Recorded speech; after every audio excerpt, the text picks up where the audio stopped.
दोस्तों बहुत से लोगों को इनकम टैक्स की तरफ से ऐसे मैसेजेस और ईमेल्स आ रही हैं। मैसेजेस में देखिए क्या एग्जैक्टली लिखा हुआ है। Data has been shared by foreign jurisdiction showing that you held earned foreign assets during the calendar year 24। ठीक है जी। सो जो फॉरेन कंट्रीज़ हैं वहाँ पे आपको पता होगा कि फाइनेंशियल ईयर जो होता है वो कैलेंडर ईयर जैसा फॉलो करते हैं फ्रॉम जनवरी टू दिसंबर। तो जो इनके पास कैलेंडर ईयर के हिसाब से रिपोर्ट आती है तो उस कैलेंडर ईयर में ऐसा मेंशन्ड है कि शायद आपके पास भी कोई फॉरेन एसेट है, फॉरेन बैंक अकाउंट है, कोई साइनिंग अथॉरिटी है, कोई शेयर है, तो कोई भी ऐसा अगर आपके पास एसेट है तो ये सारी चीज़ें ऑलरेडी गवर्नमेंट के पास रिपोर्ट होती हैं। अब अगर आप अपनी ITR में ये शो नहीं करते हैं तो ये एक नॉन कंप्लायंस होता है और इस नॉन कंप्लायंस को ठीक करना जरूरी है। अदरवाइज यहाँ पे हैवी पेनल्टीज आपको लग सकती हैं, क्योंकि अगर आप फॉरेन में कोई भी एसेट होल्ड करते हैं तो यहाँ पर आपका ब्लैक मनी प्रोविजंस भी एप्लीकेबल हो जाते हैं। अगर आप प्रॉपर्ली से डिस्क्लोज करते हैं फिर कोई प्रॉब्लम नहीं है। और मोस्ट ऑफ द केसेस में लाइक 80% केसेस में क्या हो रहा है, या तो आपने कोई यूएस स्टॉक में इन्वेस्ट किया है, राइट, या फिर आपके पास आपकी कंपनी से आपको ESOPs मिले हैं, या फिर RSUs मिले हैं, या फिर कोई डिविडेंड अमाउंट मिला है। ठीक है, तो ऐसे केसेस में लोग अक्सर क्या सोचते हैं कि यार मैंने तो कोई ऐसा ट्रांजैक्शन नहीं किया है, या फिर मैंने तो कोई ऐसा सेल नहीं किया है, तो मुझे कोई टैक्स नहीं पे करना।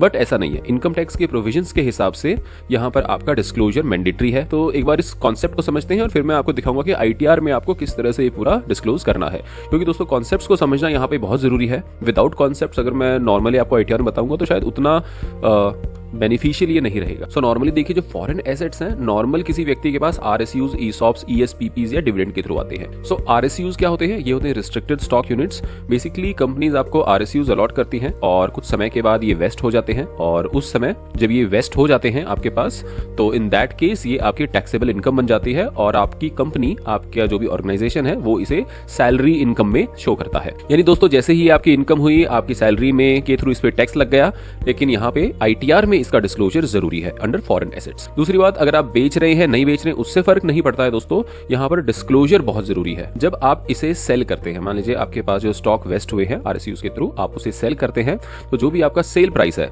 Minus fair market value on vesting date, यानी आपको कितने में मिले उस समय कितना फेयर मार्केट वैल्यू था, मान लीजिए $100 था, आपने अब सेल किया है तब इसकी वैल्यू कितनी है, मान लीजिए $150 है।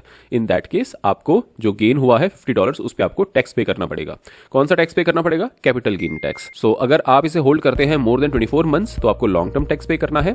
अदरवाइज अगर ये 24 मंथ से कम है तो आपको शॉर्ट टर्म टैक्स पे करना है। ITRs में क्या क्या डिस्क्लोजर यहाँ पे जरूरी है?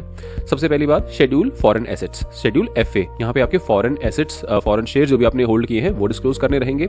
शेड्यूल सैलरी, बेसिकली जैसे ही आपकी वेस्टिंग हुई है तो आपका TDS भी यहाँ पे कटा होगा और अकॉर्डिंगली सैलरी के शेड्यूल में ये आपका एज अ परक्विजिट्स यहाँ पे आना चाहिए। दूसरी बात है शेड्यूल कैपिटल गेन्स, अगर आपने सेल किया है तो कैपिटल गेन्स वाला शेड्यूल भी आपका अपडेट होगा। ये हो गया आपका RSU के केसेस में। अब बात करते हैं ESOPs की। ESOPs क्या है? Employee stock option plan. यहाँ पर क्या होता है? Company gives you a right to buy shares at a fixed price. देखिए मान लीजिए Amazon का शेयर प्राइस चल रहा है मे बी $500, लेकिन कंपनी आपको, क्योंकि आप एक अच्छे हार्ड वर्किंग एम्प्लॉय हैं, आपको ये ऑप्शन देती है कि आप इसे $400 पे बाय कर सकते हैं। मोस्टली जो हमारी फॉरेन कंपनीज हैं, बहुत सारे आउटसोर्सिंग सेंटर्स हैं, GCCs हैं इंडिया में, तो उनके जो एम्प्लॉयज हैं वो इस सिचुएशन को फेस करते हैं। सो यहाँ पर टैक्स ट्रीटमेंट क्या रहेगा ESOPs का वो देख लेते हैं। तो eight the time of exercise जब आप वो शेयर्स बाय करते हैं तो जो भी फेयर मार्केट वैल्यू है, राइट, सो मान लीजिए जैसा मैंने बताया Amazon का एक शेयर है, उसकी इंटरनेशनल मार्केट में, US मार्केट में उसकी जो फेयर मार्केट वैल्यू है उस समय वो $500 पे ट्रेड हो रहा है, लेकिन आपको कंपनी ने कितने में दे दिया है? आपको दे दिया है 400 में। ठीक है, तो जो डिफरेंस होगा वो आपका $100 का हुआ, $100 का हुआ, ये आपका परक्विजिट काउंट होगा, राइट। इसका टैक्स ट्रीटमेंट क्या होगा? एम्प्लॉई जब आपको सैलरी दे रहे हैं उस समय ही वो इस अमाउंट को, इस परक्विजिट को दिखा देंगे फॉर्म 16 में और आपकी सैलरी स्लिप में, यानी this becomes a part of your salary, और उस पर जैसे सैलरी पर टैक्स लगता है एज पर स्लैब्स, उस हिसाब से आपका टैक्स वहां पे लग जाएगा। अब जब आप इसे होल्ड करके रखते हैं 6 महीने बाद, 2 साल बाद जब आप इसे सेल करते हैं तो आपको वहां पे कैपिटल गेन्स पे करना होगा, कैपिटल गेन्स टैक्स आपको पे करना रहेगा। कितने अमाउंट पे आप कैपिटल गेन्स टैक्स पे करेंगे? अब मान लीजिए ये जो Amazon का शेयर है ये 2 साल के बाद $1000 में सेल हो रहा है। आपने कितने में खरीदा था? आपने $400 में खरीदा था। इन दैट केस 1000 माइनस 400, 600 का आपको कैपिटल गेन हो जाएगा। अब at the time of sale आपको कैपिटल गेन टैक्स भी पे करना होगा। अब मान लीजिए ये Amazon का शेयर 2 साल के बाद $1000 का हो जाता है। इन दैट केस आपका कैपिटल गेन कैसे निकलेगा? जब आपने ये ऑप्शन एक्सरसाइज किया था उस वक्त प्राइस कितना था? $500 था फेयर मार्केट वैल्यू। अब कितना हो गया है? 1000 हो गया है, यानी 1000 माइनस 500, टोटल $500 का आपको कैपिटल गेन्स टैक्स पे करना पड़ेगा, राइट। अब आईटीआर में इसका डिस्क्लोजर कैसे होगा? सबसे पहला शेड्यूल सैलरी, जैसे ही आपको ये शेयर्स मिले हैं आपकी सैलरी में एज अ परक्विजिट्स यहां पर ये रिफ्लेक्ट करेंगे। सेकंड, अगर आप इसे सेम ईयर में सेल कर रहे हैं तो सैलरी में भी आ जाएगा और आपका कैपिटल गेन्स भी इसमें आ जाएगा। अगर आप इस साल सेल नहीं कर रहे हैं या आपके पास होल्डिंग अवस्था में है, आपने बस होल्ड किया हुआ है, तो आपका शेड्यूल कैपिटल गेन्स नहीं आएगा एप्लीकेबल, आपको सिर्फ शेड्यूल सैलरी में ही इसका डिस्क्लोजर देना है। हाँ, शेड्यूल फॉरेन एसेट्स ये आपको मैंडेटरी डिस्क्लोज करना होगा। जब तक आपके पास कोई फॉरेन एसेट होल्डिंग है तब आपको ये शेड्यूल अपडेट करना रहेगा। इसके बाद बात कर लेते हैं ESPP, employee stock purchase plan. What is ESPP? यहाँ पर कंपनी आपको एक ऑफर देती है कि भाई आप कंपनी के शेयर्स को एक डिस्काउंट पे खरीद लीजिए। नॉर्मली ये 10 या 15% के आसपास होता है, बहुत केसेस में 15% के आसपास होता है। यहाँ पर क्या होता है, सैलरी से एवरी मंथ ये अमाउंट आपका डिडक्ट होगा और आपको शेयर्स मिल जाएंगे। टैक्स ट्रीटमेंट क्या होता है ESPP के केस में? देखिए, जितना जो भी कंपनी आपको डिस्काउंट दे रही है, अब अपना सेम एग्जाम्पल लेके चलते हैं। मान लीजिए 500 रुपीज का अमेजन का शेयर है और आपको 15% डिस्काउंट पे मिल रहा है। सो इन दैट केस जो भी 15% डिस्काउंट का अमाउंट है वो आपकी इनकम हो जाएगा, सिर्फ उतना पोर्शन। सो वो आपका सैलरी इनकम हो जाएगा, टैक्सेबल होगी सैलरी आपकी, तो इस पर आपका रेगुलर बेसिस पे टैक्स कट जाएगा एज एंड व्हेन आपको ये डिस्काउंट मिल रहा है। सेल के टाइम पे यहाँ आपको कैपिटल गेन्स टैक्स पे करना होगा। कितना अमाउंट पे करना होगा? मान लीजिए 500 का शेयर था और आपने 600 का जब ये होगा तो आपने इसको सेल कर दिया, तो 600 minus fair market value on purchase date which is 500। So 600 minus 500 आपका $400 का यहाँ पे कैपिटल गेन्स हो जाएगा। आईटीआर में क्या डिस्क्लोजर जरूरी है? आईटीआर में आपका सैलरी शेड्यूल अपडेट होगा फॉर श्योर, आपका यहाँ पे schedule of capital gains update होगा, प्लस आपका यहाँ पे शेड्यूल फॉरेन एसेट्स भी अपडेट होगा। अब दोस्तों, अगर आपको शेयर्स मिल रहे हैं तो डेफिनेटली वहां पे कुछ ना कुछ छोटा मोटा अमाउंट एक डिविडेंड्स का आपको जरूर मिलेगा, राइट। सो डिविडेंड्स क्या है? जो भी आपके पास यूएस स्टॉक्स है या फिर किसी और यूरोपियन कंपनी के, किसी भी कंपनी के जो आउटसाइड इंडिया है उसके आपको शेयर्स वगैरह मिल रहे हैं तो वहां पे आपको कुछ ना कुछ डिविडेंड मिलेगा, राइट। डिविडेंड क्या होता है? आपका फुली टैक्सेबल होता है, ठीक है। कहाँ पे इस पे टैक्स लगता है? कौन से सोर्स में? इनकम फ्रॉम अदर सोर्सेस वाले सेक्शन में आपका इसका पूरा टैक्स रहेगा। किस रेट से टैक्स लगता है?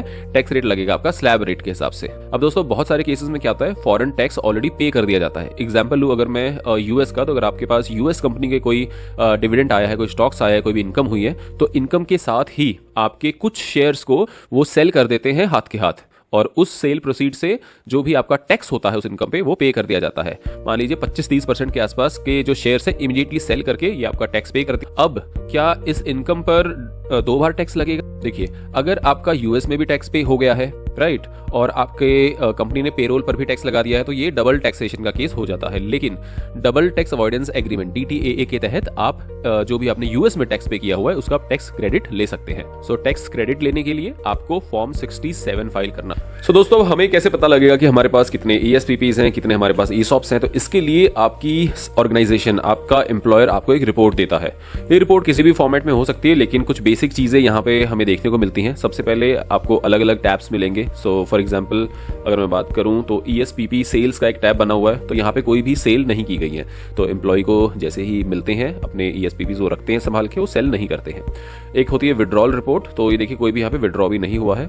एक है हमारे पास रिलीज रिपोर्ट। रिलीज रिपोर्ट में अगर हम देखें तो यहाँ पर हम देख सकते हैं कि कुछ हमें यहाँ पे RSUs मिले हैं। कितने मिले हैं, क्या मिले हैं, इसका भी हम देख लेते हैं। रिलीज प्राइस है, अगर आप थोड़ा सा आगे देखेंगे तो ये इन्फॉर्मेशन मोटे तौर पर हर रिपोर्ट पे आपको मिलेगी। रिलीज आपको हुए हैं 13 शेयर्स, ठीक है। 13 शेयर्स में से विदहेल्ड हो गए हैं 5 शेयर, क्योंकि आपका टैक्स वगैरह पे करना रहता है, और इस पर आपका टैक्सेबल कंपोनेंट जो बना, टोटल आपका एक तरह से सैलरी का कंपोनेंट बना, वो बना है 85,000, राइट। तो ये करीब 5 मंथ्स के मिले हुए हैं, और आपका जो टैक्स पेमेंट हो गई है वो टैक्स का अमाउंट भी है, और नेट अमाउंट आपका सैलरी के तौर पर आपको मिल जाता है। अब जो भी आपका टैक्सेबल कंपोनेंट है दोस्तों, ध्यान रखिए ये पूरा अमाउंट आपके फॉर्म 16 में एज अ परक्विजिट आपको दिख जाएगा, आपको इस पर कुछ नहीं करना, ठीक है। एक्सरसाइज रिपोर्ट की बात करें तो यहाँ पे भी कुछ नहीं है, तो इग्नोर कर दीजिए। ESPP परचेज की बात करें तो ये देखिए टोटल परचेज प्राइस जो है वो है आपका यहाँ मेंशन्ड है इस लास्ट कॉलम में, और जो आपका फेयर मार्केट वैल्यू है वो भी मेंशन्ड है, और परचेज प्राइस जो रेट है वो भी मेंशन्ड है। तो यहाँ पर हम इजीली फाइंड आउट कर लेंगे कि आपका जो कॉम्पनसेशन है, जो आपका सैलरी का अमाउंट है वो कितना यहाँ पे होगा। तो purchase fair market value minus purchase value, तो ये आपका डिस्काउंट है जो आपको डिस्काउंट मिला है, ठीक है। और जो आपकी नंबर ऑफ यूनिट्स हैं उससे आप इसे मल्टीप्लाई कर देंगे, तो ये आपका टोटल अमाउंट आएगा जो आपके परक्विजिट्स में होना चाहिए 2,58,204। तो इस पर भी ऑलरेडी आप टैक्स पे कर चुके हैं, राइट। सो ये दोनों अमाउंट आपके हो जाएंगे आपकी सैलरी में इंक्लूडेड। इसके अलावा आपका डिविडेंड है, अब देखिए शेयर है तो डिविडेंड भी मिलेगा। जो भी डिविडेंड मिला है इसका सम टोटल मैं यहाँ पे कर देता हूँ और टोटल सम आपका 24,580 ये आपका डिविडेंड है। इस पर आपको टैक्स पे करना पड़ेगा। ये आपका कहाँ आएगा, अदर सोर्सेस, ठीक है। और इसके अलावा आपको डिस्क्लोज करना होगा कि आपकी होल्डिंग कितनी है। जो भी आपका शेयर होल्डिंग है वो आपकी फॉरेन एसेट्स शेड्यूल में आपको ये डिस्क्लोज भी करना होगा। सो दोस्तों मैं आ गया हूं इनकम टैक्स पोर्टल पर। अब लॉगिन कर लेते हैं। सो दोस्तों लॉगिन करने के बाद सबसे पहला काम है कि आपने जो ऑलरेडी फाइल की हुई है रिटर्न उसे आप एज इट इज डाउनलोड कर लें अपने रेफरेंस के लिए, और उसके बाद अपनी रिवाइज्ड ITR को फाइल करना शुरू करें। दोस्तों यहाँ पर मेरा फोकस है कि जो स्पेसिफिक पार्ट्स हैं मैं उसी को आपको डिस्क्लोज करूँ, उसी को आपको एक्सप्लेन करूँ डिटेल में। रिमेनिंग चीज़ें तो देखिए सेम ही रहती हैं किसी भी ITR में, ठीक है। उसके लिए आप मेरी दूसरी वीडियोस भी देख सकते हैं, बट मेरा फोकस रहेगा नॉर्मली कि जो हमारे फॉरेन एसेट शेड्यूल है उसे कैसे अपडेट करें। So start new filing, continue. दोस्तों यहाँ पर जब आप शेड्यूल सिलेक्ट करते हैं तो schedule FA details of foreign assets and income from any source outside India, ठीक है। तो शेड्यूल FA आपको यहाँ पे सिलेक्ट करना है, राइट। यहाँ टैक्स वाले सेक्शन में आपको टैक्स डेफर्ड ऑन ESOPs को अनचेक करना है, ठीक है। दोस्तों ऐसे केसेस में ITR 2 या ITR 3 ही फाइल होगी। अगर आपने ITR 1 फाइल की हुई है तो फिर आपको ITR 2 या 3 ही फाइल करनी पड़ेगी। उसके बाद आप कंटिन्यू कीजिए। अब यहाँ पर दोस्तों जो भी हमारी बेसिक इन्फॉर्मेशन है वो आप अपडेट कर दीजिए। सो यहाँ पर मैं मेनली बात करूंगा शेड्यूल अदर सोर्सेज की, और उसके बाद हम बात करेंगे शेड्यूल FA की। दोस्तों डिविडेंड ऐड करने के लिए आपको शेड्यूल अदर सोर्सेज पे आना होगा, क्लिक कीजिए। दोस्तों यहाँ पर फर्स्ट हेडिंग में ही आपका डिविडेंड अमाउंट आता है और यहाँ पर आप एडिट कीजिए। और दोस्तों यहाँ पर जो आपका डिविडेंड का अमाउंट है 24,580 या फिर जो भी आपका डिविडेंड का अमाउंट है इसे आप वहाँ पर अपडेट कर दीजिए। स्क्रॉल डाउन कीजिए, click on save. So dividend update करने के बाद आप सिंपली इसे कंफर्म कर दीजिए। दोस्तों इसके बाद शेड्यूल FSI पर आइए, क्लिक कीजिए और यहाँ पर क्लिक कीजिए ऐड अनदर। और दोस्तों यहाँ पर आपको कौन सी कंट्री से आपकी इनकम हुई है वो मेंशन करना है। एंड देन यहाँ पर आपका अदर सोर्सेज में आप अमाउंट और यहाँ पे टैक्स पेड अगर कुछ है तो amount update, otherwise 0 tax payable, और ये इन्फॉर्मेशन अपडेट करके हमें सेव करना है। तो यहाँ पे देखिए दोस्तों अदर सोर्सेज में हमने income from outside India mention कर दिया, जो भी हमारा डिविडेंड आया था, और इंडियन प्रोविजंस के हिसाब से कितना इस पर टैक्स बनता है वो भी हमने यहाँ पे अपडेट कर दिया है। स्क्रॉल डाउन कीजिए, देन क्लिक ऑन सेव। इसके बाद कंफर्म पर क्लिक कीजिए। दोस्तों इसके बाद हमें आना शेड्यूल FA पे, क्लिक कीजिए और यहाँ पर देखिए जो आपको शेयर्स हैं, जो आपके इक्विटी शेयर्स हैं वो आएंगे आपके A3 में, details of foreign equity and debt interest held including any beneficial interest in the entity at any time during the calendar year, ठीक है। तो यहाँ पे क्लिक कीजिए और उसके बाद आप यहाँ पे आपके पास CSV के थ्रू भी अपलोड करने का आपके पास ऑप्शन है, अदरवाइज आप यहाँ पर ऐड अनदर भी कर सकते हैं। Just click on add another. यहाँ पर आपके पास कंट्री कोड, जिस भी कंट्री में आपके एसेट्स हैं वो चूज कीजिए। नेम ऑफ दी एंटिटी यहाँ पे अपडेट कीजिए, address, zip code, nature of entity, date of acquiring. तो बेसिक डिटेल्स आप अपडेट करके इसे सेव कर सकते हैं। और once this is updated then click on confirm, और इस तरह से आपके पास एक ग्रीन टिक आ जाएगा। इसके बाद सिंपली दोस्तों आपको प्रोसीड टू वेरिफिकेशन करना है और अपनी ITR को सबमिट कर देना है। दोस्तों आई होप ये वीडियो आपके लिए यूजफुल रही होगी। अगर आप हमारी टीम से कांटेक्ट करना चाहते हैं, कोई भी पेड सर्विस अवेल करना चाहते हैं, तो आप हमें कांटेक्ट कर सकते हैं। हमारी डिटेल्स डिस्क्रिप्शन में है। आप चाहें तो हमारी ऑफिशियल वेबसाइट को भी विजिट कर सकते हैं upstartindia.in, और हमारी कॉन्टैक्ट डिटेल्स पर आप हमें व्हाट्सएप पे रीच आउट कर सकते हैं। Thank you so much for watching friends. मिलते हैं नेक्स्ट इन्फॉर्मेटिव वीडियो में।